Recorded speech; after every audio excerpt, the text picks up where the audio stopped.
उमेद सिंह दोंगड़ा से आज कांग्रेस पार्टी में शामिल हो रहे हैं।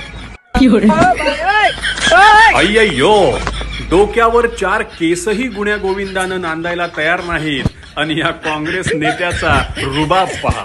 कृपया शांति बनाए रखें। एक बार जोरदार नारा लगाए, चौधरी भूपेंद्र सिंह हुड्डा की।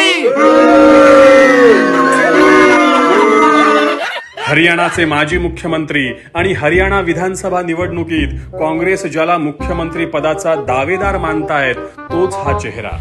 गमतीचा भाग थोडा बाजूला राहू दे, पण काँग्रेस नेत्यांच्या रक्तात भिनलेला माज यातून दिसून येतो।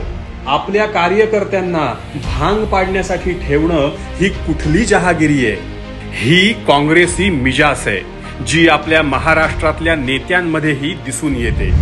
जरा पहा, हे आहेत आपले नाना पटोले, कार्यकर्त्यांकडून कसे आपले पाय धुवून घेत आहेत।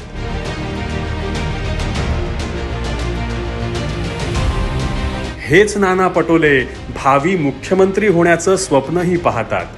पक्षानं पद दिलं म्हणजे कोणताही माणूस नेता होत नसतो। जनतेसाठी स्वतः झिजण्याची वृत्ती अंगी असावी लागते। पण काँग्रेस नेत्यांची मिजाज पाहून ही म्हण आठवते, खिशात नाही आणा अन मला बाजीराव म्हणा।